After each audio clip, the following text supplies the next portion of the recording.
11 got a main concept. 1 Corinthians 15:34. Awake to righteousness and sin not. My people lack the knowledge. I speak this to your shame. Be not deceived. Evil communication corrupts good manners. A line upon line, you can get the whole matter. If you coming like the pastor, you can never understand precept to precept. True. Woo! Take your time. For the Most High, right? For the Most High, yours. Woo! Love not the world, neither the things that's in it. You lusting for flesh, right? You got an evil eye to your brother to the right side. Niggas testify that they on the grind. My work is white paper, I get high on black scriptures. Motivated cause I'm chosen, Edom is my opponent. Ox know his owner, the ass the master crib, but Israel do not know. I'm tryna sing a song, cause you kinda slow. Wake up out of sleep, yeah. Wake up out of sleep. For now is our salvation, more than we believe. The night is far spent, the day is at hand. Cast off the work of wickedness, I demand. Cast off the work of wickedness, I demand. Awake up out of sleep, wake up out of sleep. For now is our salvation. Sheesh. For the Most High, for the Most High. Woo! Can't stop thinking about it. 613 laws, statutes, and commandments. If you love the Most High, I think you might want to just keep them. Let's not take away. Let's not make no division. I'm kind of messing up though. I call myself sin. To catch me in this position, Israel, you chosen. Wake up. Wake up out of sleep. Wake up out of sleep. For now is our salvation, near than we believe. The night is far spent, the day is at hand. Cast off the work of wickedness, I demand.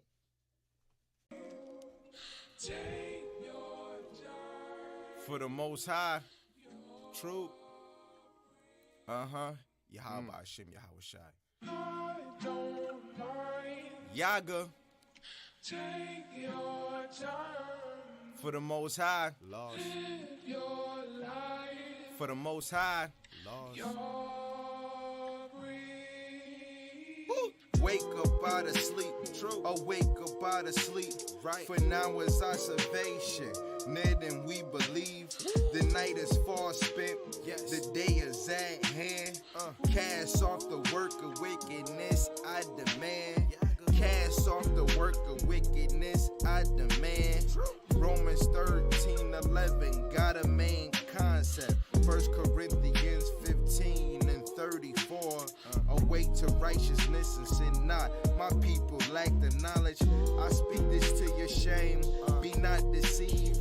Evil communication corrupts good manners. A line upon line, you can get the whole matter. If you coming like the pastor, you can never understand precept to precept.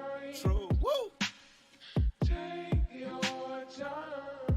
For the Most High, right? For the Most High, yours. Woo! Love not the world, neither the things that's in it. You lusting for flesh, right? You got an evil eye to your brother to the right side. Niggas testify that they on the grind. My work is white paper, I get high on black scriptures. Motivated cause I'm chosen, Edom is my opponent. Ox know his owner, the ass the master crib, but Israel do not know. I'm tryna sing a song, cause you kinda slow.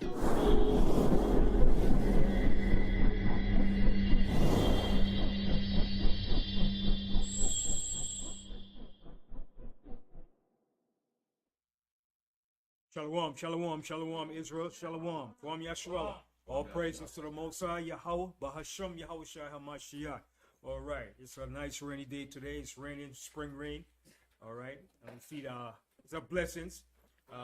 We see what's going on in the news. You see that the Supreme Court shut down the abortion policy. I see a lot of Esau, Karen, they're mad.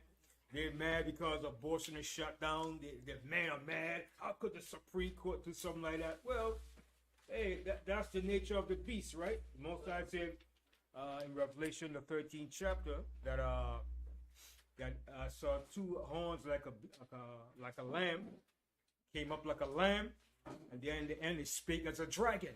So it's doing what it's supposed to do. It's showing you that it's about love and righteousness, but in the end, it's going to speak like a dragon. The endeavors and the attempts is going to be of the devil and of Satan. So that's their job. But anyway, that's good. You need to shut down that abortion garbage anyway. You know what I mean? And because Esau, he should stop getting abortion because his numbers are dwindling down anyway. All right? He's a minority in the earth. All right? But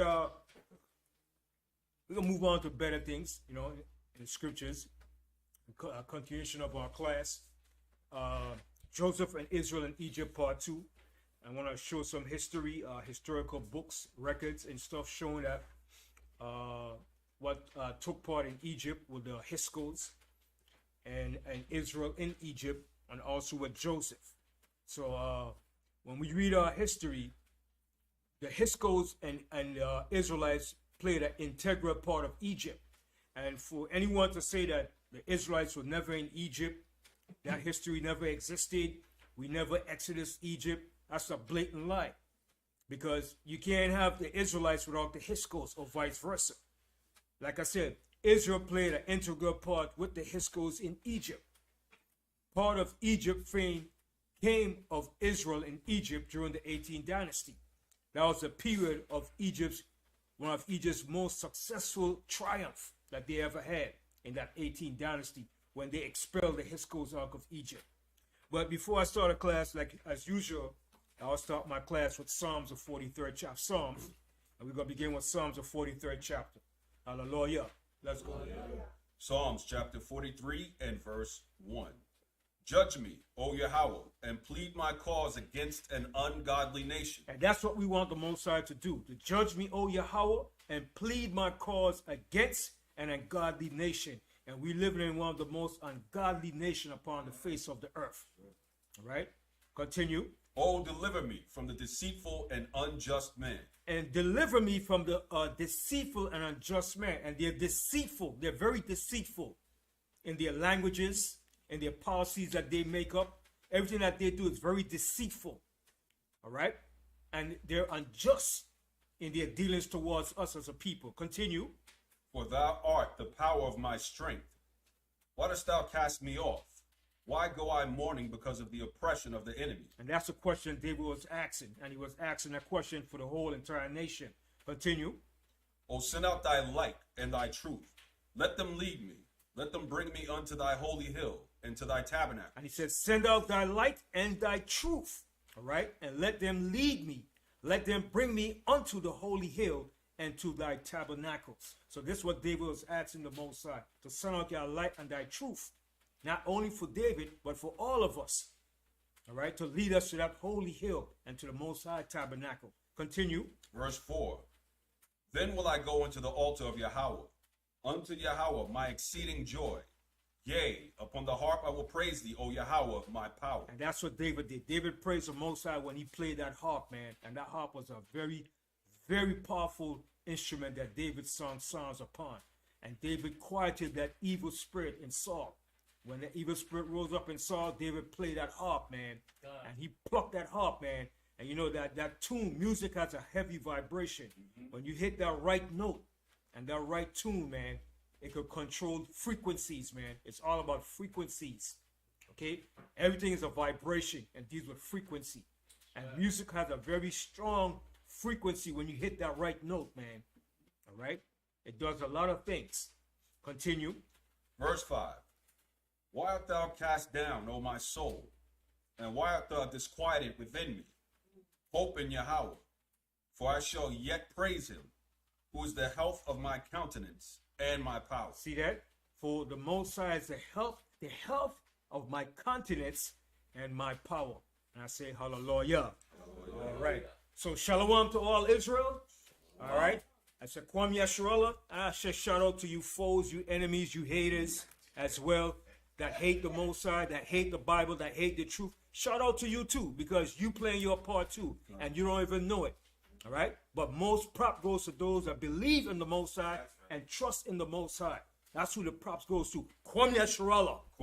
Right? Because our kingdom is coming. All praises to the Most High. So we're going to go into what we left off last week. Last week we left off with Joseph and Israel in Egypt when we read in Genesis, the 42nd chapter. Now, we got to the part, but I want to show this book here too, some historical facts. I want to bring up from also my phone too. I want to show this book here. It's called World History. This book is called World History. Everybody see it? It's called World History. All right. Written by a host of different authors and scholars. All right. And in this book here, on page 83, I want to read page 84. I want to read some a few topics in here. But let me show this picture right here. This is a picture of the Nubians. Because people say, no, the Egyptians didn't enslave the Nubians. See in this upper page right here? The Nubians over here. See the Nubians there? This is on the what you call the Medunetta, the writings of the wall of Egypt. Okay? And you see the Nubians there as tribute bringing offerings to the Egyptian. This was under Thutmose III. All right? Under Thutmose the first and Thutmose III in their rulership. That's when the Egyptians highly oppressed the Nubians under Thutmose III. And the Nubians were subject to the Egyptians, bringing tribute. All right? So people tell you, no, Egypt never enslaved nobody. Yes, they did. Okay? They subjugated Nubia and raided Nubia of its gold. Okay? And they made them slaves too in their houses. Okay? But the major slaves were the Israelites that they enslaved. So when the Amuz came up from the Thebes dynasty, because they were down in the upper part of Egypt, contending with the Nubians. So when they came back into Egypt, and that new pharaoh came to power, which was Amenhotep, they said, wait a minute, these guys gonna make a league with the Nubians and the Hyksos? We can't have that. So we have to enslave the Hebrews in Egypt, and that's what he did. Okay, and we're gonna show you some more history on that. Okay, so the Nubians were being subject to the Egyptians. Okay, bringing a tribute to Egypt. So I want Yeshua's gonna read this part here for me. Oh, something happened. Yeah, what up?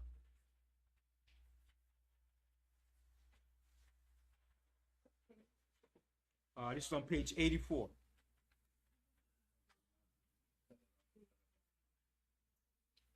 The authors. Okay, it's a host of authors. It's by MacDougall Little, and the authors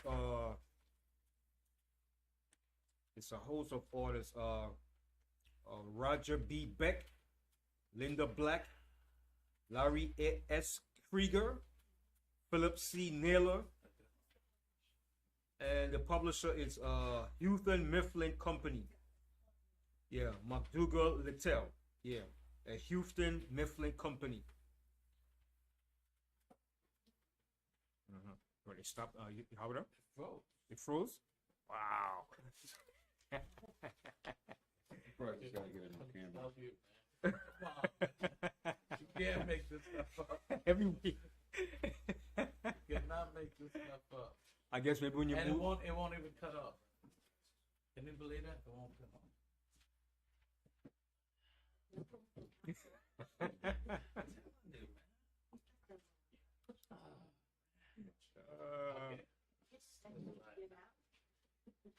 All right, so it's back on, right? Yeah, I guess it. All right. So we're back. I guess we're back. Zaquan. Yeah. You see it now? So Okay. Okay, so we apologize for a little technical difficulties. You know how it is. When certain things are being brought out, we have a little difficulties, but we're gonna continue on. All right. So like I was showing you, how the Nubians were being brought tribute to the Egyptians. All right, in Egypt. I'm gonna let you share read this part here. I just want to read a few paragraphs in here. Certain things doesn't coincide with other historical authors. But I want to read this part on page 83. It's called the New Kingdom of Egypt. Now, the New Kingdom was a new kingdom in the 18th dynasty that was established in the lower part of Egypt when H.O.D.C took over Egypt under the 18th dynasty. That was called the New Kingdom. And after they expelled the H.O.D.C. All right, go ahead, you show it. Okay, this is World History by McDougall Hill, page 83. The Empires of Egypt and Nubia Collide, titled The New Kingdom of Egypt. After the prosperity of the Middle Kingdom, Egypt descended into war and violence. This was caused by a succession of weak pharaohs. Right, so you had a period of weak pharaohs, and that's how Egypt was able to be taken down by the H.O.D.C. All right, like I said, my personal belief, the H.O.D.C, I believe that they were either Syrians or Assyrians. All right, because when H.O.D.C pushed them out, he pushed them out into the northern part of Palestine. Okay, that's where he pushed them to, in the northern part of Palestine. History will tell you that the H.O.D.C were a Shemitic people as Amorites. That's totally off. Amorites are not Shemitic people. Amorites are Hamitic people. All right, continue. This was caused by a succession of weak pharaohs and power struggles among rival nobles. The weakened country fell to invaders who swept across isthmus of Suez in chariots, a weapon of war unknown to the Egyptians. Right, so the H.O.D.C brought unknown weapons into Egypt and chariots into Egypt that the Egyptians have never seen before. And this is how they were so successful in taking the Egyptians down. Continue. These invaders, nomads called Hyksos. See, they call them H.O.D.C. In the Egyptian, they were known as foreign rulers of Egypt. All right, continue. Ruled Egypt from 1640 to 1570 BC. That's incorrect. That's only 80 years. The H.O.D.C ruled for more than 80 years in Egypt. They ruled for approximately at least 150 years in Egypt. Okay, 150 years they reigned in Egypt. They reigned from the 15th to the 17th dynasty of Egypt. That's the H.O.D.C reign. And Joseph was in that reign of the H.O.D.C during the 17th dynasty. Right? When the H.O.D.C got expelled, before they got expelled, Joseph died before the H.O.D.C got expelled. All right? Then after that came the 18th dynasty, where we were enslaved in that 18th dynasty. Continue.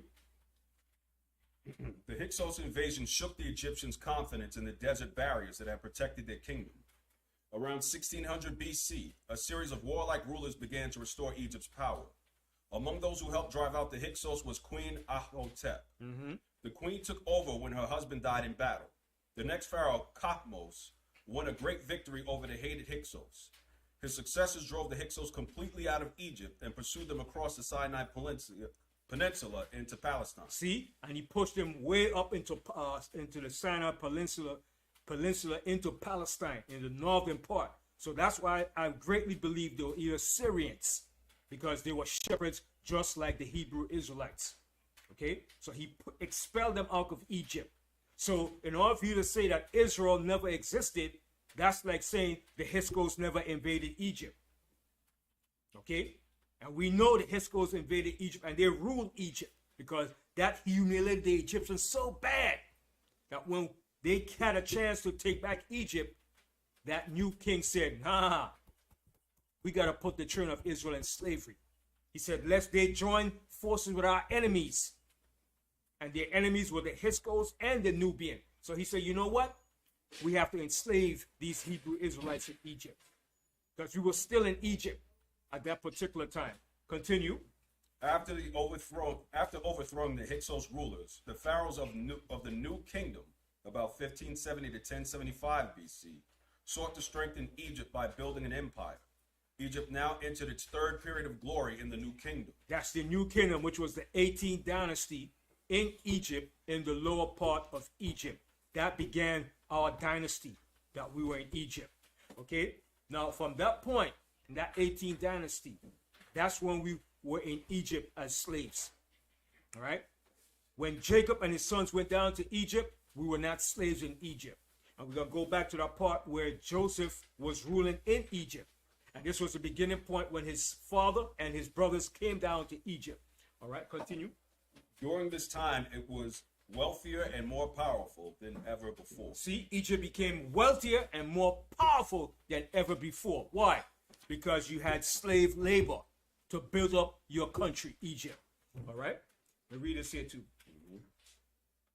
The top of page, let me make sure I have this. The top of page 84.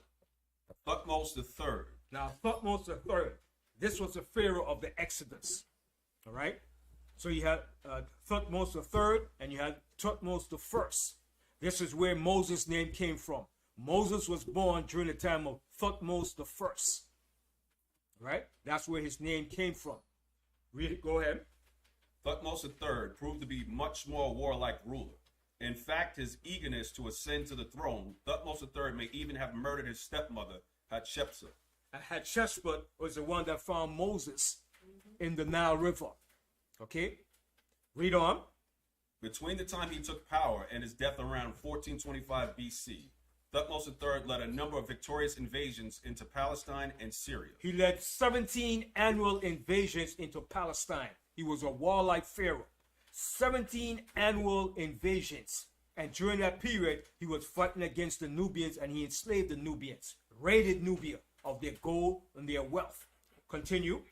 Under Thutmose's rule, Egyptian armies also pushed farther into South Nubia. See, Egyptian army pushed further south into Nubia because their kingdom, which was the upper kingdom, was close to Nubia. All right, let me pull up a map. Let me show you a map here on my phone. Give me 1 second.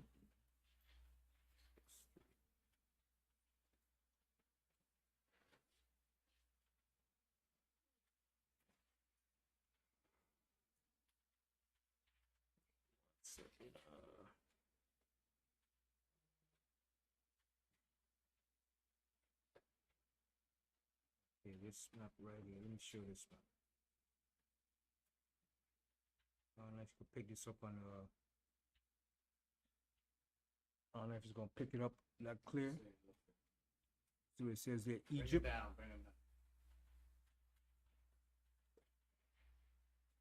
So it says Egypt there. Let me see what numbers. 17 and 19. Okay, where Nubia is, that's where the upper kingdom was situated in that area. All right. So when the Egyptian made a raid into Nubia, that's when they raided Nubia to get gold. Okay. So their kingdom was in that upper part of Egypt. Continue. Under Thutmose's rule, the Egyptian armies also pushed farther south into Nubia, a region of Africa that straddled the upper Nile River. See? Go ahead. From the Blue Nile, the southern boundary of Nubia, to the shores of the Mediterranean was a distance of approximately 1,000 miles. Right. From where Nubia was situated up to the Mediterranean is approximately 1,000 miles. That's a long journey. That's a lot of mileage. Now, could you picture 1,000 miles? That's from here almost to where? That's almost all the way to, how far is that? Middle of the country. That's, yeah, halfway. That's halfway close to California. All right? Almost halfway to California. So that would be probably to Texas. All right? Go ahead. From the Blue Nile, the southern boundary of Nubia, to the shores of the Mediterranean was a distance of approximately 1,000 miles. From Nubia, Egyptian soldiers returned carrying gold. See, they returned carrying gold because they raided Nubia, okay? Every kingdom, when it came to power, it exploited other nations for its wealth. Okay? America did the same thing. All kingdoms did the same thing when they ruled. Continue.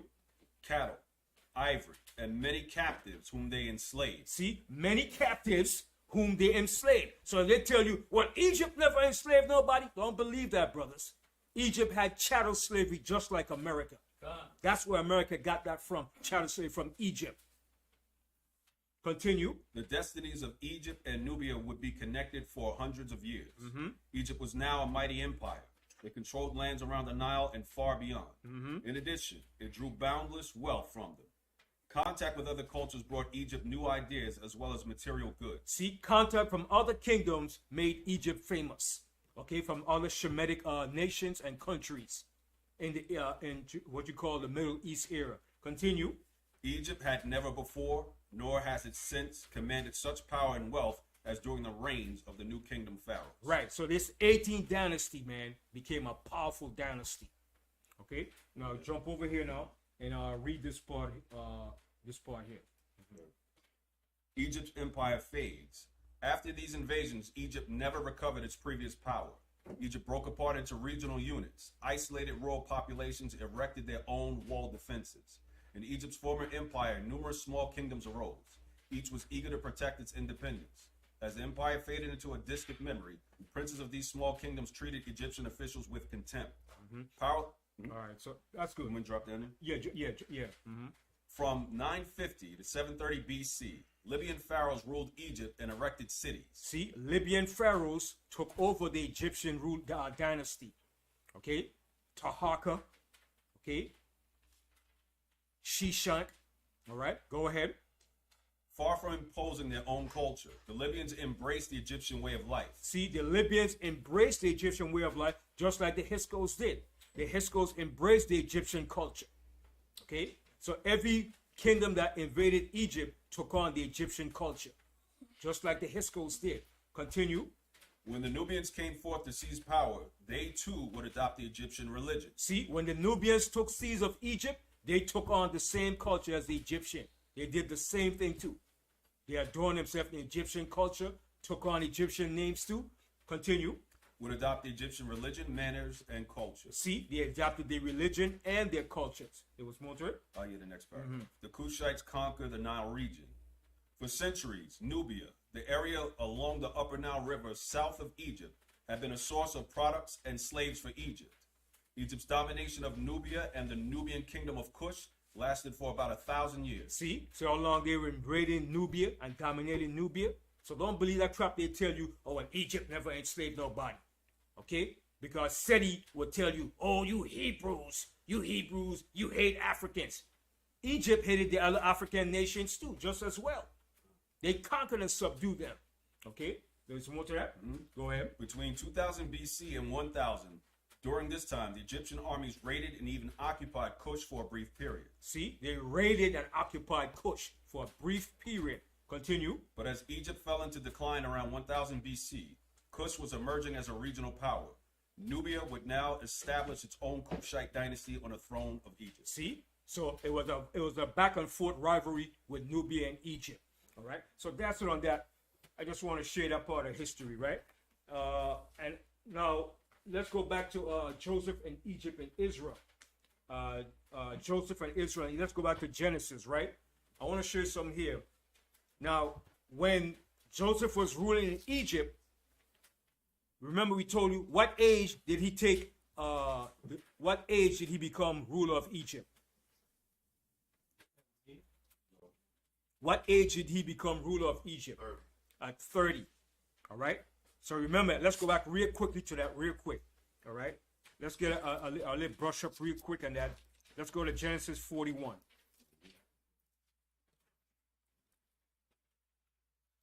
Verse 46. Genesis 41, yes. And yes, Genesis 41 and 46. Genesis chapter 41 and verse 46. And Joseph was 30 years old when he stood before Pharaoh, king of Egypt. And Joseph went out from the presence of Pharaoh and went throughout all the land of Egypt. And in the 7 plenteous years, the earth brought forth by handful. Right. So at the age of 30, he was ruling Egypt.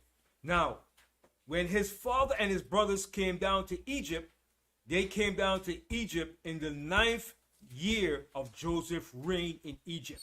So Joseph was 39 when his father and his brothers came down to Egypt. All right. Now jump down here to the 53rd verse. Verse 53. And the 7 years of plenteousness that was in the land of Egypt were ended. So that's 7 years. Those 7 years of plenty was coming to an end. All right, go ahead. And the 7 years of dearth began to come, So the 7 years of famine was starting to come upon the land now. Go ahead. according as Joseph had said. And the dearth was in all lands, but in all the land of Egypt there was bread. And when all the land of Egypt was famished, the people cried to Pharaoh for bread. And Pharaoh said unto all the Egyptians, Go unto Joseph, what he saith unto you, do. And the famine was over all the face of the earth, and Joseph opened all the storehouses, and sold unto the Egyptians. And the famine waxed sore in the land of Egypt. So the famine was sore. Okay, go ahead, continue. And all the countries came into Egypt to Joseph to buy corn, because the famine was so sore in all lands. All right, now go over here to Genesis, the 45th chapter, Genesis 45. We're gonna start from here.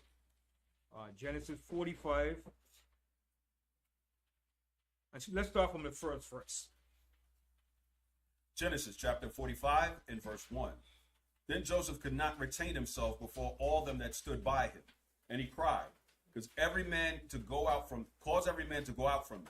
And there stood no man with him, while Joseph made himself known unto his brethren. Okay, so at this time, Joseph made himself known to his brethren. He's going to reveal to them who he is. All right? Continue. And he wept aloud, and the Egyptians and the house of Pharaoh heard. And Joseph said unto his brethren, I am Joseph. Doth my father yet live? And his brethren could not answer him, for they were troubled at his presence. Right, they were surprised. They were shocked, like, damn, this is Joseph? They couldn't believe it. Right? Why did they not recognize him? Why could they have not recognized Joseph? Because he was shaven And what else? That's true. and he wearing Egyptian clothing. Right, he was wearing Egyptian clothing, so he looked totally different. Right. All right, and this was this was almost what? Now at this time now he was 39 years old. Okay, so it's like what? 17. That's about what? 39. That's 12. That's what? Almost over 20 something years. 20 years since his brothers haven't seen him. All right, but they thought he was dead. So when he made himself known to them, they was like, what? Joseph? Because he looked totally different. Shaved, wearing Egyptian clothing, looking like Egyptian. All right? Continue. Verse 4. And Joseph said unto his brethren, Come near to me, I pray you. And they came near. And he said, I am Joseph your brother, whom ye sold into Egypt. Now therefore be not grieved, nor angry with yourselves, that ye sold me hither. For Yahweh did send me before you to preserve life. So the Most High set the whole thing up so Joseph could be that ruler and to preserve life for his family and for Israel in Egypt. Right? The Most High set the whole scene up in Egypt. All right? Continue. For these 2 years hath the famine been in the land, and yet there are 5 years. So this is the second year of the famine. The 7 years of plenty have gone already. So now this is the second year of the famine. So now this is the 39th year of Joseph ruling Egypt. He's right here. He's at the age of 39 in Egypt. All right. Continue. And yet there are 5 years. He said there are 5 more years of the famine. All right. So 2 years. We're already into the second year of the famine. So the 7 year of plenty went by. So now this is the second year of it. All right. Continue. In the which there shall neither be earning nor harvest, earing nor harvest. And Yahweh sent me before you to preserve you, a posterity in the earth, See what the Most High did? To preserve a posterity in the earth. Go ahead. and to save your lives by a great deliverance. So now it was not you that sent me hither, but Yahweh. And ye have made me a father to Pharaoh, and a lord to all his house, and a ruler throughout all the land of Egypt. And a ruler throughout all the land of Egypt. Now, mind you, this is the time of the H.O.D.C in Egypt ruling. And he became that ruler under the Pharaoh. Okay? Continue. Verse 9. Haste ye, and go up to my father, and say unto him, Thus saith thy son Joseph, Yahweh hath made me Lord of all Egypt. Come down unto me, tarry not. And thou shalt dwell in the land of Goshen. So he said, and thou shalt dwell in the land of Goshen. When you look at any map and you look up Goshen, it's in the lower parts of Egypt, right next to Avaris. Avaris is the area where the H.O.D.C were ruling in. Okay, that's the Nile Delta Valley area. That's the most fertile part of Egypt. They have all the most wheat, corn, livestock. Okay? About 90% of the vegetation that comes from Egypt comes from that area. Still today, corn, wheat, livestock comes from that area of Egypt. And that's the best land that Joseph gave us. Continue. And thou shalt dwell in the land of Goshen, and thou shalt be near unto me, thou and thy children, and thy children's children, and thy flocks, and thy herds, and all that thou hast. And there I will nourish thee, for yet there are 5 years of famine. See, there are 5 more years left to this famine. All right, continue. Lest thou and thy household, and all that thou hast, come to poverty. And behold, your eyes see, and the eyes of my brother Benjamin, that it is my mouth that speaketh unto you. And ye shall tell my father of all my glory in Egypt. So he's telling them now, go back and tell my father of all the glory that you have seen and what I've told you, that I'm ruling here in Egypt now. I'm the governor in Egypt. Continue. And of all that ye have seen, and ye shall haste and bring down my father hither. And he fell upon his brother Benjamin's neck and wept. And Benjamin wept upon his neck. Moreover, he kissed all his brethren and went upon them. And after that his brethren talked with him. And the fame thereof was heard in the Pharaoh's house, saying, Joseph's brethren are come. And it pleased Pharaoh well, and his servants. And Pharaoh said unto Joseph, say unto thy brethren, this do ye, lade your beasts and go, get you into the land of Canaan. So the Pharaoh is saying, okay, now I'm going to give you all these things. Now go back into the land of Canaan. Go and get your father, and you come back down to Egypt. Go ahead. And take your father and your households, and come unto me, and I will give you the good of the land of Egypt, and you shall eat the fat of the land. So he said, and I will give you the good of the land of Egypt. Okay, continue. Verse 19. Now thou art commanded, this do ye. Take you wagons out of the land of Egypt for your little ones, and for your wives, and bring your father, and come. Also regard not your stuff, for the good of all the land of Egypt is yours. So he said, the good of the land of Egypt is yours. Okay, it's going to be yours. Continue. And the children of Israel did so, and Joseph gave them wagons, according to the commandment of Pharaoh, and gave them provision for the way. To all them he gave each man changes of raiment, but to Benjamin he gave 300 pieces of silver, and 5 changes of raiment. So he gave extra to Benjamin. Okay? Why he did that? Why did Joseph do that? Right, same mother, same father. All right? So he had more of an affinity for Benjamin than all the other of his other brothers, because that was his mother only son besides those 2. All right, so they had a close relationship. All right, go ahead. Verse 23. And to his father he sent after this manner 10 asses laden with good things of Egypt, and 10 she-asses laden with corn and bread and meat for his father by the way. So he sent his brethren away, and they departed. And he said unto them, see that ye fall not out by the way. Why was he saying this? When he said, see that you fall not out by the way. Why was he telling them that? Let me see if y'all can pick up. Why did he say, see that you fall not out of the way?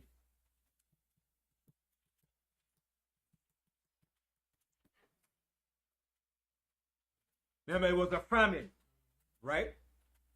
So people don't have food. So what's going to be the outcome now? If they fall, not fall victim, but fall into the other ways of, as far as wrongdoing. I didn't say it like that. Nah, you was getting there, but you went off track. Yeah, I didn't say it like that. You know what you mean. I think it was more like being robbed. Right, being robbed, because everybody's desperate now. There's no food. So the only place you're going to get food is down in Egypt. So if you come back with food now, I see you. I'm a bandit. Oh, man, they got food. Let's go raid them, man. Go raid these guys. They got food. You understand? Right. So that's why they came down to Egypt together. Okay, if you came by yourself, you know you're going to get robbed by merchants. It's every man for himself. There's no food. All right? So he gave them food in galore, in abundance. So now they're going back now. That's a long journey now. So he said, be careful now because everybody's out there trying to rob to get food. You understand? Pirates. I'm a pirate. I need food. All right? Go ahead. Genesis 45 and 25. And they went up out of Egypt and came into the land of Canaan unto Jacob their father, and told him, saying, Joseph is yet alive. So now it's bringing the news. So listen, Joseph is alive, man. All right, go ahead. And he is governor over all the land of Egypt. And he is governor over all the land of Egypt. And you know, Jacob like, nah, stop lying to me, man. My son is dead. All right, go ahead. And Jacob's heart fainted, for he believed them not. His heart fainted, like, damn, I can't believe this. What? My son is ruling in Egypt? That was a shock to him. All right? And he's alive because they told him he was dead. They brought the report. His sons brought the report. Look, your son is dead. Look at his garment. See the blood in it? Look, some wild beast killed him. And Jacob believed it. So when he hears this now, Jacob is governor in Egypt. All right, go ahead. Verse 27. And they told him all the words of Joseph, which he had said unto them. And when he saw the wagons which Joseph had sent to carry him, the spirit of Jacob their father revived. Right, so he revived. He said, wow, my son is alive. His spirit came alive, man. He's like, wow, my son is alive in Egypt ruling. So this is the point showing you that when Joseph was ruling in Egypt, there wasn't no slavery. And this was a period of 80 years that Joseph ruled in Egypt. And we're going to show the age and time that he ruled in Egypt. Because when you became a governor or ruler, you rule until your death. Okay? Continue. Verse 28. And Israel said, it is enough. Joseph, my son, is yet alive. I will go and see him before I die. Right. So Jacob said, yo, I'm going to see my son before I die. Now, how old was Jacob here now at this age? He wasn't young here. Jacob was 130 years at this particular time. Okay? So when he went down to Egypt, he was 130 years. And he lived 17 years in Egypt, Jacob. 17 years in Egypt. And while he lived, there wasn't no slavery. And when he died, there wasn't no slavery. Okay? Let's read the 46th chapter. Genesis chapter 46. And Israel took his journey with all that he had, and came to Beersheba, and offered sacrifices unto Yahweh of his father Isaac. And where's anybody know where's Beersheba? No. Beersheba is in the land of Israel. It's south. It's going down south. Beersheba. All right. It's in the land of Israel. Okay. Go ahead. And Yahweh spake unto Israel in the visions of the night, and said, Jacob, Jacob. And he said, here am I. And he said, I am Yahweh, the power of thy father. Fear not to go down into Egypt, for I will there make of thee a great nation. Now, at this point now that Jacob is going to Egypt, this is going to begin the second half of the 215 year of us being in Egypt. From that point to the Exodus is 215 years. So this begins the next part of the 215 years. Okay, continue. And I will go down with thee into Egypt, and I will also surely bring thee up again, and Joseph shall put his hand upon thine eyes. And Jacob rose up from Beersheba, and the sons of Israel carried Jacob their father and their little ones, and their wives, in the wagons which Pharaoh had sent to carry. And they took their cattle and their goods, which they had gotten in the land of Canaan, and came into Egypt, Jacob and all his seed with him. See, Jacob and all his seed with him. Go ahead. His sons. Jacob's son. And his son's son. And his son's son. So he saw his grandchildren. All right. Actually, he saw his great-grandchildren. All right. He saw his sons, Levi, Judah, Benjamin. And Levi had sons. Benjamin had sons. All right. So Jacob saw his sons, his great-grandchildren. Not his great, but his grandchildren. His grandchildren. Go ahead. His daughters and his sons' daughters, and all his seed brought he with him into Egypt. So now they're going to Egypt. All right. Continue. And these are the names of the children of Israel, which came into Egypt. Jacob and his sons. Reuben, Jacob's firstborn. All right. So Jacob, Reuben, his firstborns. Go ahead. And the sons of Reuben, Hanak, and Phalu, and Hezron, and Carmi. Now all these sons here were born in the land of Canaan. They weren't born in Egypt. Okay, go ahead. And the sons of Simeon, Jemuel, and Jamin, and Ohad, and Jahim, and Zohar, and Shaul, the son of a Canaanitish woman. See, the son of a Canaanite woman. Their mother was a Canaanite woman. But were they still Israelites? Yes. But he's telling you, his mother was the son of a Canaanitish woman. But they're still Israelites.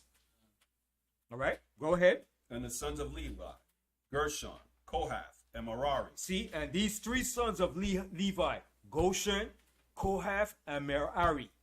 All right, all these three sons were born in Canaan. And when you get to the part in Egypt, Kohath is a family line that Moses came from. And when you see, there was only 2 generations of them that was born in Egypt during the slavery. Amram and Moses. That can't give you 400 years. It's impossible. All right? Because Kohath was already born in the land of Canaan. So when Kohath went to Egypt, he had his sons. Amram, and then Amram had Moses. That's only 2 generations after. All right? And we're going to show you that when we get to that part in Exodus. Continue. Verse 12. And the sons of Judah, and Onan, and Shelah, and Pharez, and Zerah. But and Onan died in the land of Canaan. And the sons of Pharez were Hezron and Hamul. And the sons of Issachar, Tola, and Puvah, and Job, and Shimron. And these sons of Zebulun, Sereg, and Elon, and Jahleel. These be the sons of Leah, which she bare unto Jacob in Padan Aram. Everybody know where's Padan Aram? Who knows where's Padan Aram? The name alone tells you where it is. Aram. Aram is the biblical name for what place? Syria. So that's where Jacob had his sons, in the land of Syria. His sons were born in Syria, in Padan Aram. Aram is a biblical name for Syria. Right? Go ahead. With his daughter Dinah. All the souls of his sons and his daughters were 33. And the sons of Gad, Ziphion, and Haggai, Shuni, Esbon, Eri, and Arodi, and Areli. And the sons of Asher, Jimnah, and Ishua, and Isui, and Beriah, and Sarah, their sister. And the sons Beriah, Heber, and Machiel. These are the sons of Zilpah, whom Laban gave to Leah his daughter. And these she bare unto Jacob, even 16 souls. The sons of Rachel, Jacob's wife, Joseph and Benjamin. And unto Joseph in the land of Egypt were born Manasseh and Ephraim, which Asenath, the daughter of Potipharah, priest of On, bare unto him. Right. So his wife was an Egyptian of the royal family. Okay? But this Egyptian here, I think, was of the H.O.D.C, because remember, the H.O.D.C took on the same Egyptian customs and cultures. All right? Continue. Verse 21. And the sons of Benjamin were Bela, and Bechir, and Ashbel, Gera, Naaman, Ehi, and Rosh, Mupim, Hupim, and Ard. These are the sons of Rachel, which were born unto Jacob. All the souls were 14. And the sons of Dan, Hushim. And the sons of Naphtali, Jazeel, and Guni, and Jezer, and Shelem. These are the sons of Bilhah, which Laban gave unto Rachel his daughter. And she bare these unto Jacob. All the souls were 7. All the souls that came with Jacob into Egypt, which came out of his loins, besides Jacob's sons' wives, all the souls were 66. Now, when it says here 66, right? Why does it say 66 right here? Let me see if y'all thinking. Altogether was 70. Jacob entire family was 70 total. But why does it say 66 right here? Because somebody tried you and said, see, it's a contradiction right here, but it's not. Joseph and his sons were already in Egypt. All right? And he wasn't counting himself, Jacob. He was only counting all the rest of his sons and daughter. So now, Joseph was in Egypt with his 3 sons, which makes what? You add 66 plus 3 is how much? 69. And Jacob make what? 70. So it's 70 altogether that came up from his loins, from his family. So he didn't count Joseph at this particular time because Joseph and his sons were already in Egypt. All right, so read that verse again. Verse 26. All the souls that came with Jacob into Egypt, which came out of his loins, besides Jacob's sons' wives, all the souls were 66. 66, all right, in total. All right, go ahead. Verse 27. And the sons of Joseph, which were born him in Egypt, were 2 souls. All the souls of the house of Jacob, which came into Egypt, were 70. So the total of all of them together is 70. 70 of us that were in Egypt. Okay, continue. Verse 28. And he sent Judah before him unto Joseph, to direct his face unto Goshen. And they came into the land of Goshen. And they came into the land of Goshen in the Nile Delta Valley region, which is Lower Egypt. All right? Always remember that name, Goshen. Okay, continue. And Joseph made ready his chariot, and went up to meet Israel his father, to Goshen, and presented himself unto him. And he fell on his neck, and wept on his neck a good while. And Israel said unto Joseph, Now let me die, since I have seen thy face, because thou art yet alive. He said, man, you're alive. Could you imagine how happy he was, man, to see his son? All right? And Joseph seeing his father too, vice versa. All right? Because Jacob had loved Joseph too. That was his beloved son. All right? Yeah, he made that coat. All right? Go ahead. And Joseph said unto his brethren, and unto his father's house, I will go up and show Pharaoh, and say unto him, My brethren and my father's house, which were in the land of Canaan, are come unto me. And these men are shepherds. And so he said, and the men are shepherds. So he's letting them know, listen, we're shepherds. Just like the H.O.D.C were shepherds too. They were also called shepherd kings, but foreign rulers of Egypt. Because shepherds were an abomination to the Egyptians. Continue. For their trade hath been to feed cattle, and they have brought their flocks and their herds and all that they have. So, what was another name that Esau used today? In this time that we live in, Esau call them what? A famous name that Esau called shepherds or cattle takers. What did he call them? Cattle ranchers or cowboys. All right. You know we were the cowboys. That's where he got the name from. Yeah, well, cowboy. Cattle handlers. That's what we were doing when we were over here too. Nate Love and all those guys.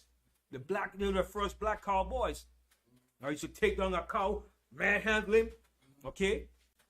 We were the cattle handlers, man. Then they gave us the name cowboys. Esau wasn't a cowboy. Talking about I'm a cowboy. We were the cowboys over here, doing all the work for them. It's the same thing back then. We were called shepherds back then. Okay? History always repeats itself, man. All right? Continue. Genesis chapter 46 and verse 33. And it shall come to pass, when Pharaoh shall call you, and shall say, What is your occupation? See that? Why did Joseph know this? Remember, Joseph was very intelligent. He said, when Pharaoh called you and asked you your occupation, okay, that's what he's telling them before you go before Pharaoh. Because Joseph knew that the true Egyptians didn't like shepherds. But in order for him to say that, that means that these H.O.D.C were not native Egyptians. This is how you tell the difference between the native Egyptians and the so-called people that invaded Egypt, that became pharaohs, the H.O.D.C. They were shepherds too. They had the same occupation as we did. Read a verse again. Verse 33. And it shall come to pass, when Pharaoh shall call you, and shall say, What is your occupation? What is your occupation? This is what he's telling them now. Go ahead. That ye shall say, Thy servant's trade hath been about cattle from our youth. From our youth, now. We've been taking care of cattle. Sheep, goats, cattle, livestock. Go ahead. Even unto now. Even until now. Go ahead. Both we and also our fathers, that ye may dwell in the land of Goshen. He says, from our youth even until now, both we and also our fathers. Who was he talking about when he said our fathers? Our fathers. Right. Jacob, Isaac, and Abraham. Abraham did the same thing too. Remember, Abraham was rich in cattle and cattle. Remember when him and Lot had a dispute? And Abraham said, listen, we don't have to fight. You take this part of the land, I take this part of the land. We'll go with our sheep and our cattle. All right? So for his grandfather, his great-grandfather was doing this business for a long time. Now his sons are still doing it. All right? And also, too, while we were in Egypt, we were doing what? Processing wine. making one of the best wine in Egypt for the pharaohs in the 18th dynasty. Some of the best wine that Egypt had came from the land of Canaan. All right, continue. Continuing with verse 34. That ye may dwell in the land of Goshen, for every shepherd is an abomination unto the Egyptians. So you see that? Shepherds were abominations to the Egyptians. They didn't like shepherds. So no way the Egyptians could have had us in their country sharing the same land if they were the true native Egyptians. They wouldn't have allowed it. But these were foreigners that ruled Egypt, known as the H.O.D.C. All right? Continue. Let's read the 47th chapter. Chapter 47. Then Joseph came and told Pharaoh and said, My father and my brethren, and their flocks, and their herds, and all that they have, are come out of the land of Canaan. And behold, they are in the land of Goshen. See how many times it's telling you the land of Goshen? So it's no way you can't get around that the Israelites didn't dwell in Egypt when it's telling you geographically exactly where we were located in the land of Goshen. The land of Goshen is situated in the Nile Delta Valley, Lower Egypt. And for anybody to deny that, that means they're biased, they're hateful, and they hate the Most High, and they hate the people of the Most High. Continue. Verse 2. And he took some of his brethren, even 5 men, and presented them unto Pharaoh. And Pharaoh said unto his brethren, What is your occupation? Now here's the Pharaoh asking himself, what is your occupation? The Pharaoh himself is asking them, what is your occupation?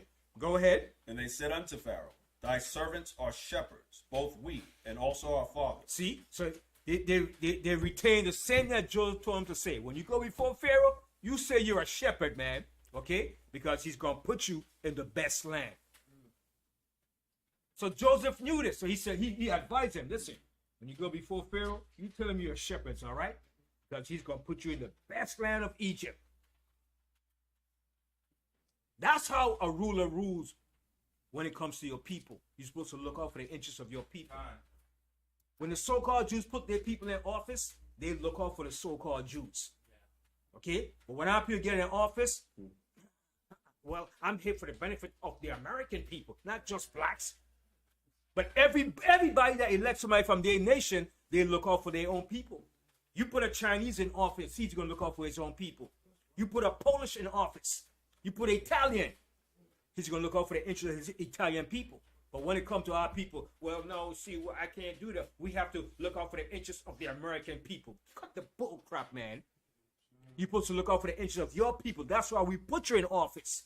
That's why you were elected. So why vote then? Why vote to put a person in office that's not going to look out for your interests and the best interests for your people? That's the purpose of when you put a person in office. You understand? The so-called Jews, check this out. They put anybody in office. They look out for their best interests. They make sure they get the 401ks. They make sure they get all the money that goes to the generation what is passed on down to family, sons. They look out for those interests, man. They make sure the neighborhood is well protected, well secure, have the best roads, have the best schools. But when it comes to our people, it's a different story. It's very few of our black politicians that do that. Very few of them that look out for the interests of our people. But that's the way it's supposed to be. You're supposed to look out for the interests of your people. That's why we put you in office. You're supposed to fight for the cause of your people when you get in that position. And that's what Joseph did. Even though he was looking out for the welfare of Egypt, but he still looked out for his family, his brethren. Okay, go ahead. Genesis chapter 47 and verse 4. They said moreover unto Pharaoh, For to sojourn in the land are we come. For thy servants have no pasture for their flocks. For the famine is sore in the land of Canaan. Now therefore, we pray thee, let thy servants dwell in the land of Goshen. See? How many times repeat that? Let us dwell in the land of Goshen. So you can't get around that. Continue. And Pharaoh spake unto Joseph, saying, Thy father and thy brethren are come unto thee. The land of Egypt is before thee. In the best of the land make thy father and thy brethren to dwell. See what he said? In the best of the land. The best of the land of Egypt.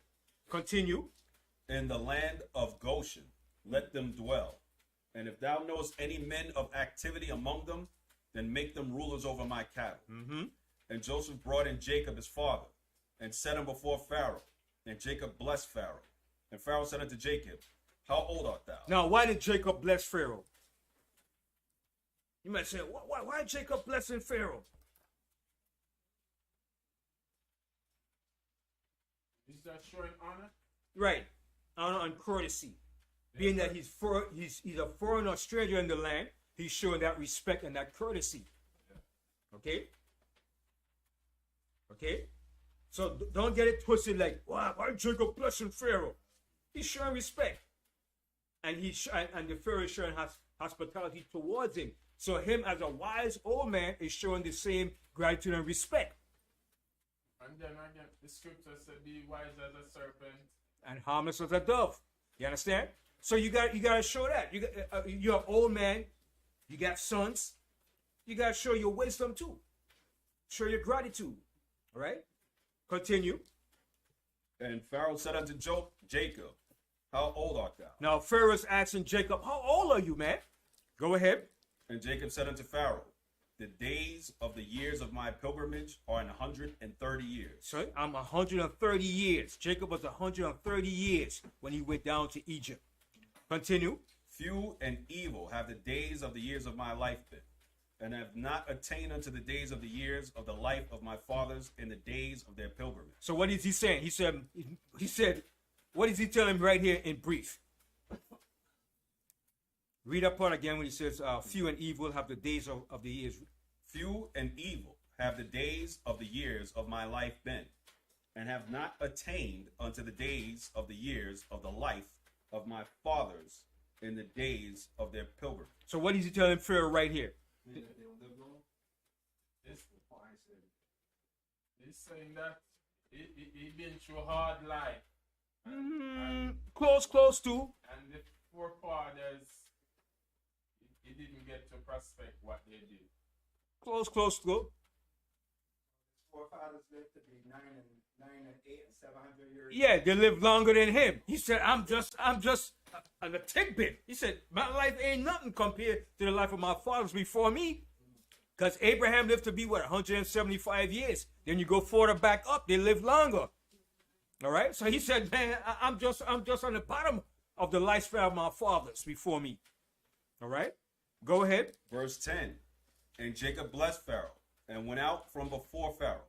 And Joseph placed his father and his brethren, and gave them a possession in the land of Egypt, in the best of the land. See, in the best of the land, go ahead. In the land of Ramesses. Now, why does it say Ramses here? Because that was the land where Ramses also was going to have to inherit to when Ramses came into rulership. So what the Egyptians did, they made up, the pharaohs, they already made up names and lots for them that they was going to have. But this Ramses was not the pharaoh during this time. When Peter reads, they'll say, Ramses was a pharaoh. No, he wasn't. Ramses came in the 19th dynasty after we left Egypt. This wasn't the 19th dynasty, nor was this the 18th dynasty yet. This was the 17th dynasty. This was coming to the end of the 17th dynasty. All right? Go ahead, read a verse again. Verse 11. And Joseph placed his father and his brethren, and gave them a possession in the land of Egypt, in the best of the land, in the land of Ramesses, as Pharaoh had commanded. And Joseph nourished his father and his brethren, and all his father's household with bread, according to their families. And there was no bread in all the land, for the famine was very sore, so that the land of Egypt and all the land of Canaan fainted by reason of the famine. So both countries will famish, Egypt and the land of Canaan. Go ahead. And Joseph gathered up all the money that was found in the land of Egypt and in the land of Canaan for the corn which they brought. And Joseph brought money into Pharaoh's house. And when money failed in the land of Egypt and in the land of Canaan, all the Egyptians came unto Joseph and said, Give us bread, for why should we die in thy presence? For the money faileth. Right, so money didn't mean nothing then in the time of famine. So everybody had to what? Barter. You had to trade. If you had cattle, you had to trade. Money didn't mean nothing then. All right, continue. And Joseph said, Give your cattle, and I will give you for your cattle if money fail. And they brought their cattle unto Joseph, And Joseph gave them bread in exchange for horses, and for the flocks, and for the cattle of the herds, and for the asses. And he fed them with bread for all their cattle for that year. When that year was ended, they came unto him in the second year, and said unto him, We will not hide it from my lord, how that our money is spent. My lord also hath our herds of cattle. There is not aught left in the sight of my lord, but our bodies and our lands. Wherefore shall we die before thine eyes, both we and our land? Buy us and our land for bread, and we and our land will be servants unto Pharaoh. And give us seed, that we may live and not die, that the land be not desolate. And Joseph brought all the land of Egypt for Pharaoh. For the Egyptians sold every man his field, because the famine prevailed over them, so the land became Pharaoh's. And as for the people, he removed them to cities from one end of the borders of Egypt, even to the other end thereof. Only the land of the priests bought he not, for the priests had a portion assigned to them of Pharaoh, and he did eat their portion which Pharaoh gave them. Wherefore they sold not their lands. Then Joseph said unto the people, Behold, I have brought you this day and your land for Pharaoh. Lo, here is seed for you, and ye shall sow the land. So Joseph was top-notch, running all the affairs of Egypt, the granaries, the affairs, all right? What you call the merchants buying everything. He was over all the affairs of that, okay? The commodities, okay? Yes. Also shows that he had a high intelligence. Very intelligent. Than The Egyptians, yeah. Yeah. He was giving them advice and a lot of intellect in how to do certain things. As he was the top man in that rulership right there. Okay.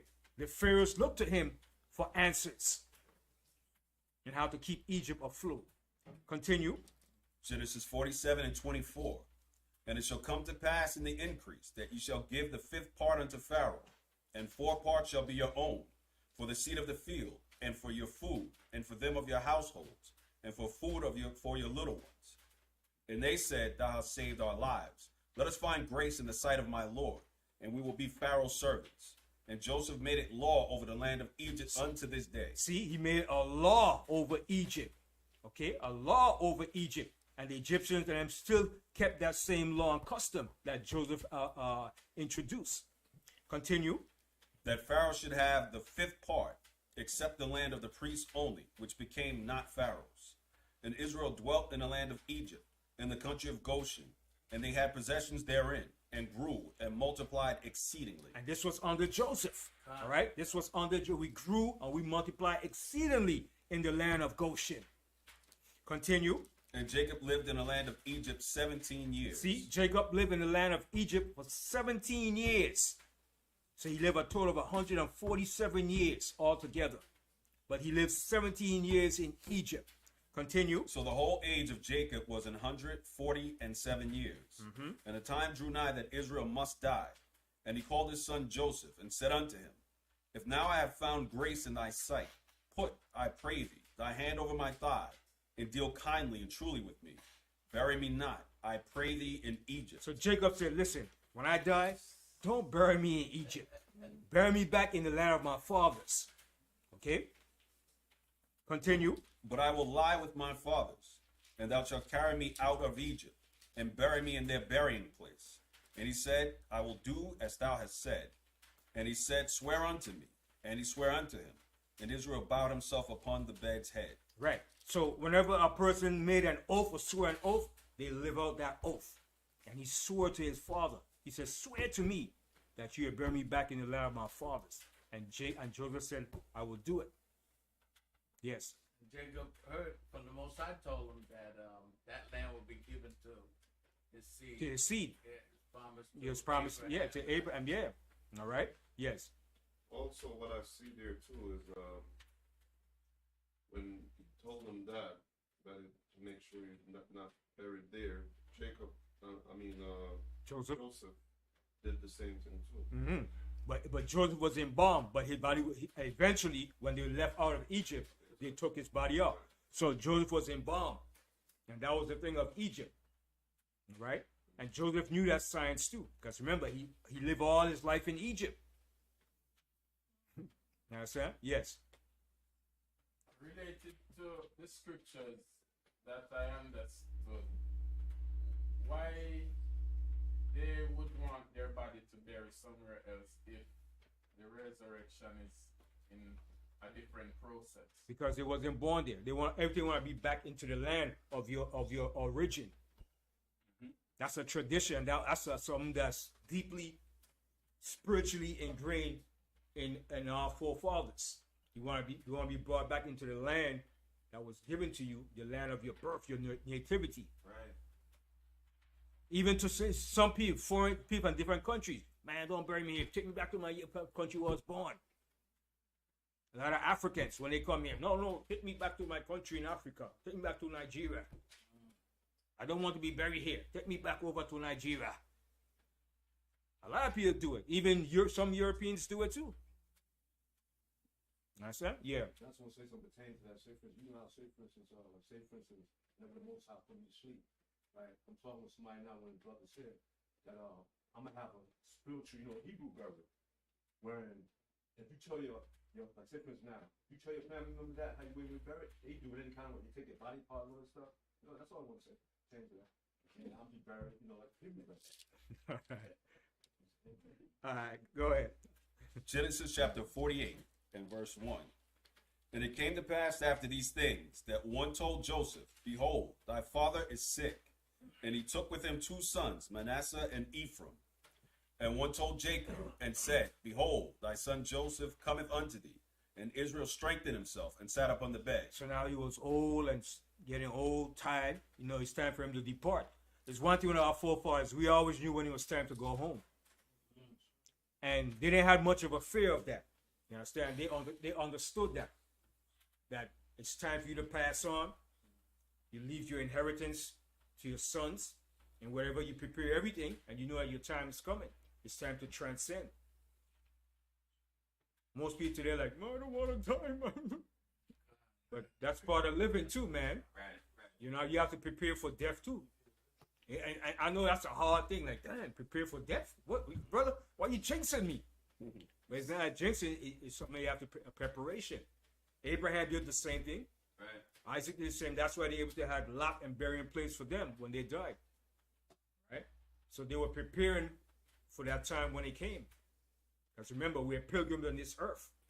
We're not going to be here forever. And they understood this. All right, continue. Genesis 48 and 3. And Jacob said unto Joseph, Yahweh Almighty appeared unto me at Luz in the land of Canaan, and he blessed me. And said unto me, Behold, I will make thee fruitful, and multiply thee, and I will make of thee a multitude of people, and will give this land to thy seed after thee for an everlasting possession. And now thy 2 sons, Ephraim and Manasseh, which were born unto thee in the land of Egypt, before I came unto thee into Egypt, are mine. As Reuben and Simeon, they shall be mine. See what Jacob did? He said, your 2 sons, even though they were born in Egypt, shall be just like Reuben and my other sons. Right? Continue. And thy issue, which thou begettest after them, shall be thine, and shall be called after the name of their brethren in their inheritance. And as for me, when I came from Padan, Rachel died by me in the land of Canaan in the way, when yet there was but a little way to come unto Ephrath. And I buried her there in the way of Ephrath. The same is Bethlehem. Right. So Bethlehem is in the land of Israel too. All right. The house of bread. Bayaflacham. All right. Go ahead. And Israel beheld Joseph's sons and said, Who are these? And Joseph said unto his father, They are my sons, whom Yahweh hath given me in this place. And he said, Bring them, I pray thee unto me, and I will bless them. And that was a tradition of fathers and our forefathers to bless your sons before they died. Remember, Isaac did it to who? Who? Esau and Jacob. Before he died, he blessed his sons. All right. Before Abraham died, he did it when he had who? Ishmael and Isaac. All right. That was a normal practice and tradition to bless your sons, to leave a blessings. And that blessing will go on, man. You will leave a blessing or a curse. And that curse will stick too. All right? And that blessing will stick too. Because remember, he blessed Esau with what? A sword. That's his trademark. All right? And he still lived by that sword today, man. Okay? That's his blessings, man. That's why Esau said, over my dead body, you take away the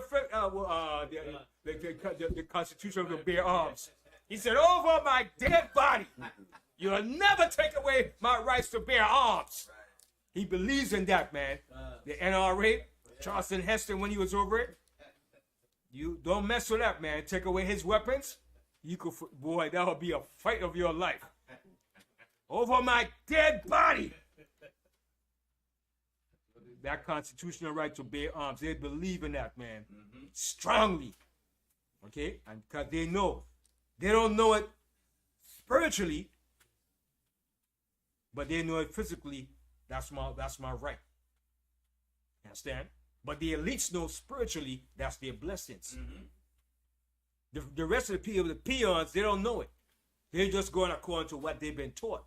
But if they knew spiritually that was their blessing, it would be a whole total different ball game. But they're just going intuitively, okay, it's my right to bear arms, I need my guns. But if they knew spiritually that was their destiny and their blessing, boy, it'll be something else, man. Okay? So they know that blessing. So now here, Jacob was going to bless Manasseh and Ephraim. Okay, continue. Genesis chapter 48 and verse 10. Now the eyes of Israel were dim for age. So what does that mean when he says his eyes was dim? Right. His eyesight wasn't that good, so he couldn't see that good. Just like Isaac, when he was blessing Esau and Jacob, and his eyes was dim. So he said, let me feel you. He said,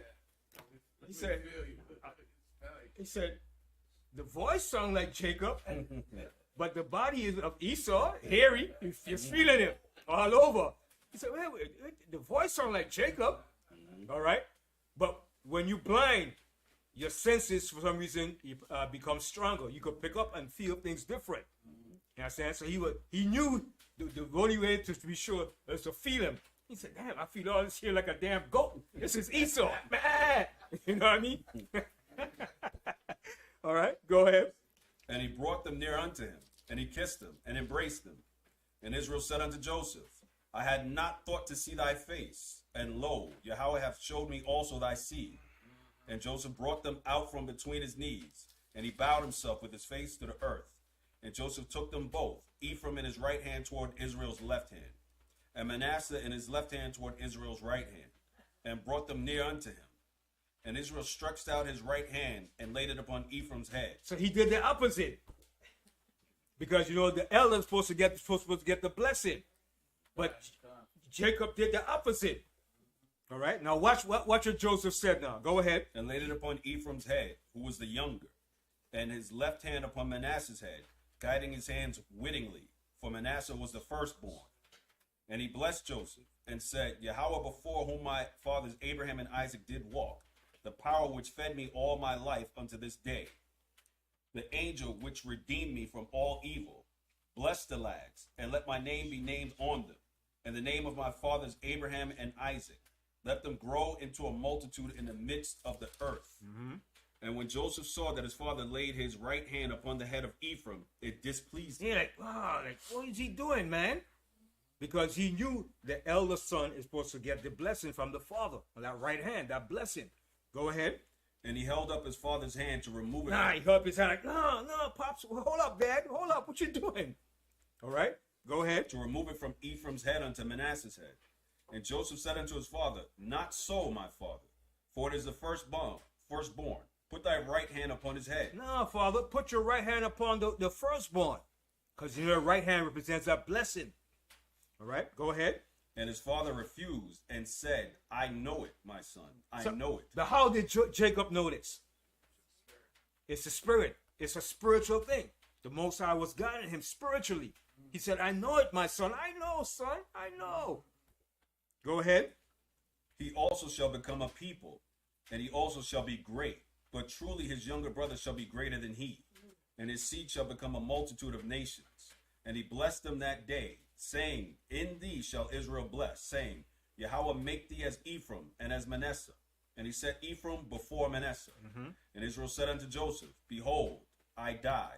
But Yahweh shall be with you, and bring you again unto the land of your fathers. Moreover, I have given thee one portion above thy brethren, which I took out of the hand of the Amorite with my sword and with my bow. All right. So now we're not going to do the 49th chapter. Go over to the 50th chapter. Go over to the 50th chapter over here now. All right. Genesis 50. Verse 1. And Joseph fell upon his father's face, and wept upon him, and kissed him. And Joseph commanded his servants, the physicians, to embalm his father. See what Joseph commanded? The physicians to embalm his father. All right. That was the top science in Egypt. Mummifying or embalming the bodies. So Joseph knew about this too. Okay. So he embalmed his father. That's why Egypt was able to preserve a body for thousands of years, hundreds of years, man. Okay. You got mummies still today intact. All right. When Esau archaeologists exposed and opened the bodies, like, man, we couldn't believe it. Okay. Bodies still intact, mummified. And when they took the DNA and what they took X-ray pictures to link it up to the facial features, they was able to identify them to the pharaohs that was ruling during that time. Through the bone structure and everything, man. Body intact. When they do, they would take out the intestines, the guts, and all that stuff, and stuff it with flowers and apothecary, sweet-smelling stuff, seasoning. You know what I mean? And can preserve that body, man. You know, that was a hell of a science. And Joseph knew that science too. All right. So read that verse again. Verse 2. Genesis chapter 15, verse 2. And Joseph commanded his servants, the physicians, to embalm his father. And the physicians embalmed Israel. And 40 days were fulfilled for him. For so are the days of those which are embalmed. And the Egyptians mourned for him 60 days. So check that out. 60 days plus 40. That's 100. That's 100 days, man. All right, go ahead. And when the days of his mourning were past, Joseph spake unto the house of Pharaoh, saying, If now I have found grace in your eyes, speak, I pray you, in the ears of Pharaoh, saying, My father made me swear, saying, Lo, I die. In my grave which I have digged for me in the land of Canaan, there shalt thou bury me. Now therefore let me go up, I pray thee, and bury my father, and I will come again. He said, let me go bury my father, and I'll come back again into Egypt. So he gave him that leaf, that permission. Go ahead. And Pharaoh said, Go up, and bury thy father, according as he made thee swear. And Joseph went up to bury his father, and with him went up all the servants of Pharaoh, the elders of his house, and all the elders of the land of Egypt, and all the house of Joseph, and his brethren, and his father's house. Only their little ones and their flocks and their herds they left in the land of Goshen. See, they keep repeating that word. They left in the land of Goshen. About over 10 times, the land of Goshen. So there's no way you could say the Israelites never existed. If you go and do the archaeological facts, you will find the facts that we were in the land of Goshen. But like I said, when you read the history in the Josephus, Manetho, Manetho, was an Egyptian historian in the 3rd century BC. He was biased and he hated Israel. And what he did, he tried to omit the history of us being in Egypt. And this is where all your modern day Egyptologists, white or black, use that based on his premise of him omitting Israel being in Egypt. He omitted us being in Egypt of what the Most High did to Egypt in destroying them in the plagues. So he purposely tried to not put our history in Egypt. He refused to put that we were in Egypt as a people. Okay? Like I said, the Egyptians, they never liked us, man. And they were very biased towards us. Very biased, man. And Manetho, remember that name, Manetho, Egyptian historian. He rewrote all the history of Egypt. And he was the one that categorized Egypt into 30 dynasties. He was an Egyptian historian during the 3rd century BC, just prior to the Greeks coming on the scene. Okay? And just like I said, this is where your black Egyptologists and your white Egyptologists get their base of information from. Of omitting that Israel was ever in Egypt or were slaves in Egypt. Or the Exodus ever happened. They'll say, oh, the plagues never happened. That's not true. Okay? But the Most High words verify everything that went down in Egypt. Hold on, go to Psalms 136. It's the last scripture to verify what the Most High said is true. Many witnesses wrote what happened in Egypt. Go to Psalms 136. Psalms chapter 136 And I think it's the 10th verse. and verse 10. To him that smote Egypt in their firstborn, for his mercy endureth forever. And brought Israel out from among them, for his mercy endureth forever. With a strong hand and with stretched out arm, for his mercy endureth forever. To him which divided the Red Sea into parts. Right, the Most High split and divided the Red Sea into parts. They'll tell you, that never happened. That's just a fairy tale. That's what they will tell you. Okay, you got a lot of haters out there that hate the Most High. Okay, go ahead. For his mercy endureth forever. They made Israel to pass through the midst of it. I made Israel to pass through the midst of it on dry ground. The Most High opened up that sea on both sides, man. Okay, go ahead. For his mercy endureth forever. But overthrew Pharaoh and his hosts in the Red Sea. For his mercy endureth forever. To him which led his people through the wilderness, for his mercy endureth forever. To him which smote great kings, for his mercy endureth forever. The Most High slew many kings for us in the land of Canaan. Go ahead. And slew famous kings, for his mercy endureth forever. Sihon, king of the Amorites, for his mercy endureth forever. And Og, king of Bashan, for his mercy endureth forever. And gave their land for an heritage, for his mercy endureth forever. Even an heritage unto Israel his servant, for his mercy endureth forever. Who remembered us in our low estate, for his mercy endureth forever. Right, continue. And hath redeemed us from our enemies, for his mercy endureth forever. Who giveth food to all flesh, for his mercy endureth forever. O give thanks unto Yahweh of heaven, for his mercy endureth forever. Right. Hallelujah. So this is what the Most High did. But the historians and archaeologists and scholars, and there's a famous one too. He always pops up, seems to answer the question. His name is it comes up on Quora, asks a biblical question, and he's from Australia. I was like, wait, why is it he always pops up to answer the question? Then he would say, oh no, archaeologists and historians said Israel never in Egypt. He always answered every biblical question. I said, why is this guy always popping up to be the one answering the question? A devil, an Edomite. Let me see if I can find it real quick. I forget his name. I said, this devil is something else, boy.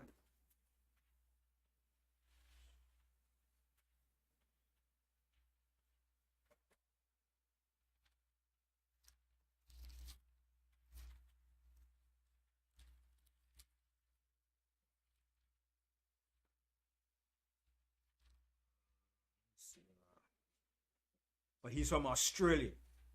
And he, every time he pulls a biblical question, when did the Exodus happen? He would say, well, according to archaeologists and Egyptologists, it never happened. He's always there to answer some biblical question. They ask, did Moses live in Egypt? Well, no, there's no historical record that Moses lived in Egypt. He's a lie. And he's always, I said, where is this guy always there answering the questions? Then he's basing upon lies. Okay? Then you don't say, according to archaeologists and historians, this never happened. It was just a fairy tale. You see how the Most High have plenty enemies that hate the Most High and hate the people of the Most High? They're going to pay for that, man. Okay? And a lot of our people believe it too.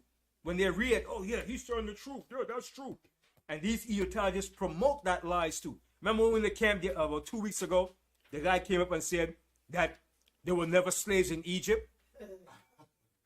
What?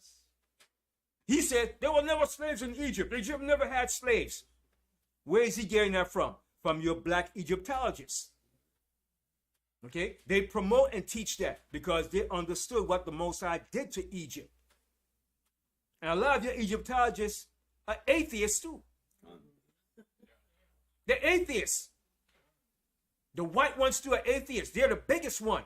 And your black ones copy from the white one.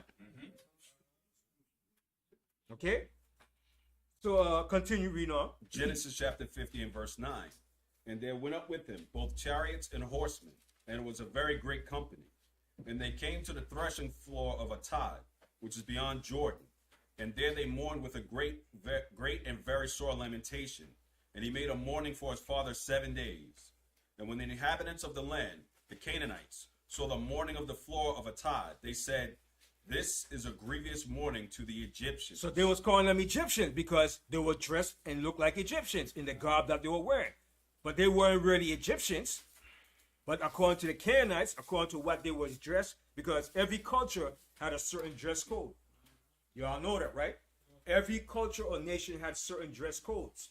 All right? And our dress code was different from all the different nations. That's why when Joseph's brothers came into Egypt, he recognized them from their dress codes and the beards that they were wearing. Okay? Our dress code was different than the other nations. Okay? For instance, what type of clothing did the Egyptians wear? What type of clothing did the Egyptians wear? From the nobles to the peasants.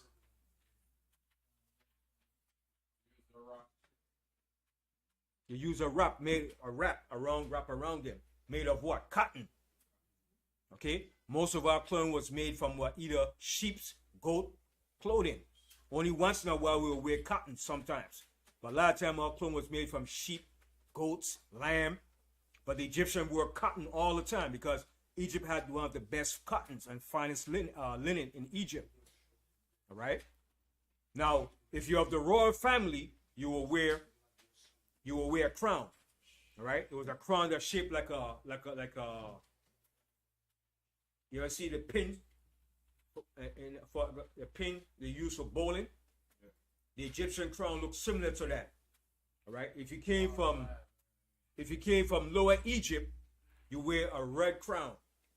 If you came from Upper, you wear white. All right. So when they merged the kingdoms, it was blue. All right. Everything it was blue, but Lower Egypt wear a red crown. It would differentiate between the different kingdoms. So the lower will wear the red crown, and the upper will wear the white crown. All right, and it shapes them like a pinball from you use from bowling. That's what it's shaped like. That's the crown that they'll wear, and they'll wear mainly the cotton, because it was so hot in Egypt. All right, so every culture differentiate in the clothing and apparel that they wore. All right, and ours was different. Now, when we came out of Egypt and we got the laws, what made it more different now? What made it more different from all the other nations? We pick up back our culture. Right, but what was added? Right, the fringes and the ribbon of blue. That stand out differently from all the other nations. That fringes and that ribbon of blue. All right? Okay, so continue. So the Canaanites thought they were Egyptians from the clothing that they was wearing. Because remember, while we were in Egypt too, we started to wear their clothing too. Right. We here in America, what we wearing? Levi's jeans and the same clothing that they're wearing too, right? We wearing our enemies' apparel. Because that's what happens. We're in captivity under your enemies. All right? So in Egypt, we were wearing the linen clothing made of cotton. All right? And guess what? We were taking care of building, farming those cotton too. All right? We're doing a lot of things in Egypt. Planting wine. The pharaohs were drinking the best of the wines, man. Okay? Building brick structures, houses for the pharaohs. Continue. This is a grievous mourning to the Egyptians. Wherefore the name of it was called Abel Mizraim, which is beyond Jordan. And his sons did unto him according as he commanded them. For his sons carried him into the land of Canaan, and buried him in the cave of the field of Machpelah, which Abraham bought with the field for a possession. See, so Abraham brought this field for his son, preparation for their death. All right, continue. Of a burying place of Ephron the Hittite, before Mamre. And Joseph returned into Egypt, he and his brethren, and all that went up with him to bury his father, after he had buried his father. And when Joseph's brethren saw that their father was dead, they said, Joseph will peradventure hate us. Now, so they're saying, wait a minute now, daddy is dead? Joseph's going to hate us now. But they was thinking differently. He wasn't going to hate his brethren. Okay, continue. and will certainly requite us all the evil which we did unto him. And they sent a messenger unto Joseph, saying, Thy father did command before he died, saying, So shall ye say unto Joseph, Forgive, I pray thee now, the trespass of thy brethren, and their sin, for they did unto thee evil. And now we pray thee, forgive the trespass of the servants of Yahweh thy father. And Joseph wept, and they spake unto him. And his brethren also went and fell down before his face, and they said, Behold, we be thy servants. And Joseph said unto them, Fear not, for am I in the place of Yahweh? But as for you, ye thought evil against me, but Yahweh meant it unto good, to bring to pass, as it is this day, to save much people alive. Now therefore fear ye not, I will nourish you and your little ones. And he comforted them and spake kindly unto them. See what he did? And that's what he did to his brethren. He nourished them and comforted them while he lived as being governor. Go ahead.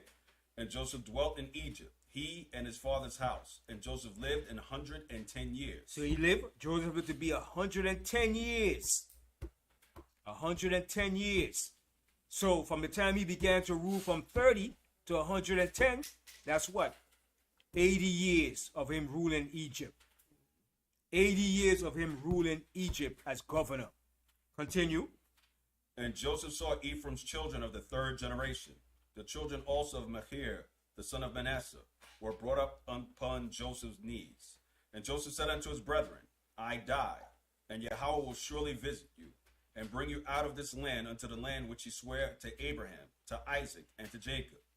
And Joseph took an oath of the children of Israel, saying, Yahweh will surely visit you, and ye shall carry up my bones from hence. So he said, and you're going to take my bones. Don't leave my bones here in Egypt. Even though I live here a long time, take my bones with you when I die. Go ahead. So Joseph died, being 110 years old, and they embalmed him, and he was put in a coffin in Egypt. See, that's it. So we're going to end right here. I'm going to show you a little history of the H.O.D.C. So Joseph lived to be 110 years old. All right. So he ruled 80 years in Egypt. And within those 80 years, no slavery happened in Egypt. That was the prosperous time of us in Egypt. So from the age of 17, he went down to Egypt till his death, 110. That's 93 years that he lived in Egypt. Almost 100 years he lived in Egypt. Almost 100 years he lived in Egypt. So did he know all the culture of Egypt? Yes, he did. Did he know the language? Yes, he did. Could he read and write the Egyptian fluently? Yes, he did. He knew all the arts and science of Egypt. Okay? So he was a great factor in Egypt while we was there for those 80 years. Now, within those 80 years, no slavery happened. And even after when he died, there still wasn't no slavery. It's when Moses was born, that's when the slavery kicked in. And that's going to be our next subject when I continue this class. All right? So we see so far, it's no way you could get 400 years as slaves in Egypt. There's no way. It's impossible. All right? Because this dynasty, I'm going to give you a little history. You got some scholars that has it 257 years, and some have it for 255 years that the 18th dynasty lasted for. Now, this scholar, his name is, let me give you his name. And you can look it up. It's called Heilbrunn. Heilbrunn. Heilbrunn. Heilbrunn.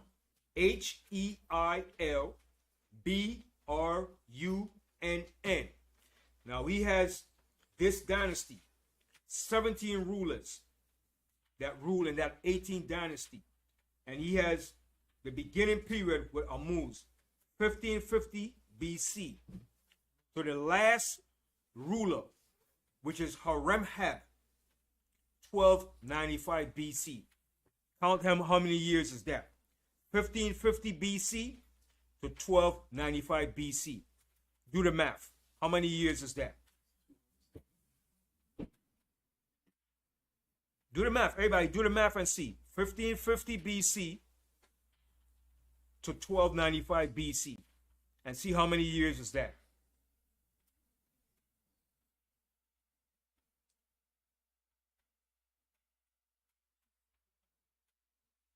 You sure?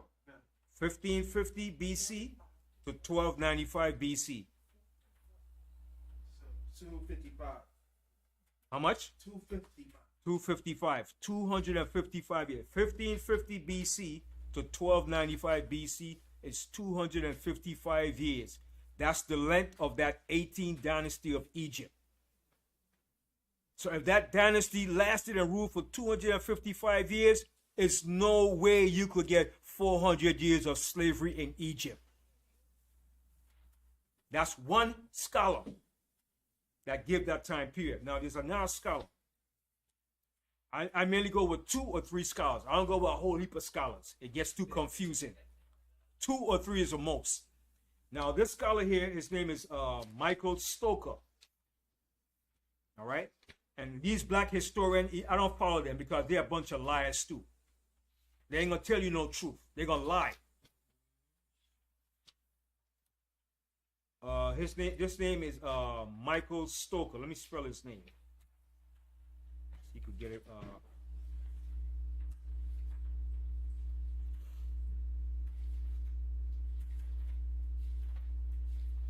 1 second.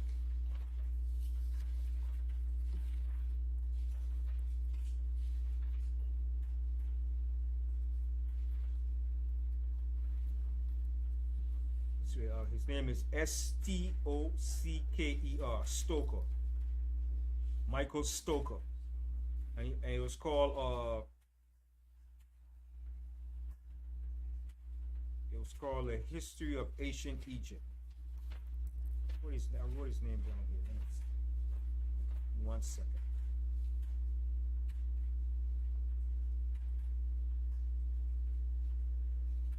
Right, by Michael A. Stocker. Right, Stocker. Michael A. Stocker. All right, and he had other. These are other historians and scholars: Eric Hornung, Eric Brown, John Roma, Mark Van D. Meerup. These are other scholars, and he had the golden age of Egypt was the 18th dynasty. Right, and this is where the source of information came from, and he has here the 18th dynasty of Egypt reigned or ruled, lasted 257 years, beginning with Ammuz and ending with Horemheb. He has 1550 BC to 1293 BC. Right? But I'm going to go with 255. Why am I going with 255 years?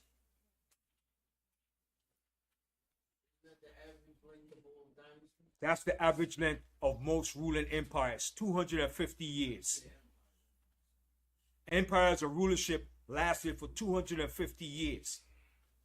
And I'm going to go with 255, which he has here, from 1550 to 1295. That's when the 18th dynasty ended. It lasted for 255 years. So if your dynasty lasts for 255 years, how could you have slaves in Egypt for 430 years? The math is not adding up. All right? So with that, I want to read some of the H.O.D.C again real quickly. And I'm going to end the class on this. Let me read this real quick.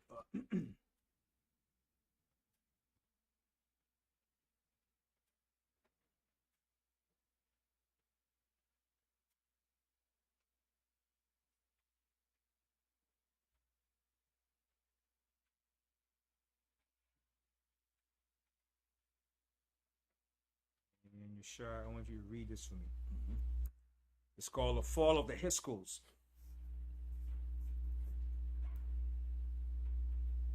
Okay, read this part here, right? Okay, I'm going to tell you where to go to next. Okay. The Fall of the Hyksos by Bob Brea, PhD, Long Island University. Dynasty 8 and Dynasty 14 marked the decline of Egypt and the end of the Middle Kingdom. Dynasty 15 saw the Hyksos, the foreigners, ruling Egypt from their stronghold in the north. See, from the stronghold in the north. Like I said, that's why I believe they were either Syrians or Assyrians. I strongly believe that because when they were kicked out, they were pushed up into the north of Palestine. Continue. Dynasty 16 was a spurious dynasty with probably no real kings. And it's Dynasty 17 when the Hyksos were eventually overthrown. See, Dynasty 17, eventually when the Hyksos were overthrown. So Joseph was in that rulership before it got overthrown by Tammuz. That's the dynasty that Joseph ruled, the 17th dynasty. Okay? And the slavery began in the 18th dynasty. Go ahead. Who defeated the Hyksos? Who defeated the Hyksos? This history from Egypt, all right? Like I said, this was on the Medunetta, the records of Egypt. So if you deny the Israelites in Egypt, then that means the Hyksos never existed. Okay? Read this part here, up to right here. The expulsion of the Hyksos. Hyksos king Apophi's letter to Theban prince Secondary, Tau II. The Hyksos seem to be pretty happy just staying put in the delta. In the delta, in the Nile Delta, in the land of Avaris, the same land that we were in Goshen. Okay, go ahead.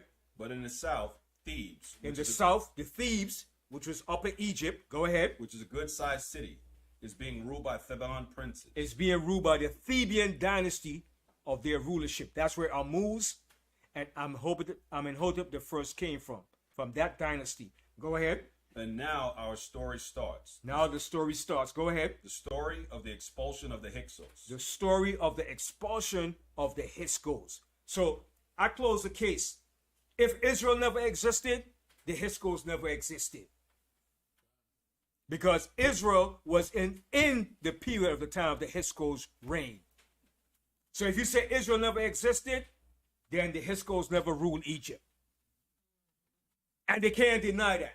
Because that was the most embarrassing period in Egyptian history. All right? So with that, I say shalom. I shut the case here. I'm going to continue the rest next week. Yes, Mike, go ahead. Okay, now, this is the record that women in Israel and the men in here, they got daughters and wives. You know, I got car service, right? Now, I want you women to be on your P's and Q's. When you get in these cars, you look and see, like, sometimes the back windows be tinted kind of dark. Okay, when you open that door before you get in that car, see if that window works. They can lock the window. And on the side, there's a switch for the child safety. Make sure that's not on. Okay, when you get the cab, make sure it has a T in the front and the C is the last letter. And you look at that partition in the middle, like them, if it's reinforced, something like in a bank or liquor store, be careful. Because once you close that door, you're trapped in there. Okay, now if you in there and something don't feel right, get on your phone, you call somebody, they got the guy's license number right there, you call. Because they snatching up Israel now. They snatching up these kids and they snatching up these women. Okay, that's part of Jacob's trouble. So I'm just putting that out there. Yeah. Could I add something to that? Sure. Before you get in the car, walk over, well, check the driver, especially if you ordered on an app, make sure the driver matches. Put your hand on top of the car. You'll leave a fingerprint on top or a handprint. When you get in the car, if there is no partition, consider, one, is there somebody else in the car? Nobody else should be there. Two, if you have to, you are going to reach around and choke that driver if you have something in your hand. So that's something else to consider.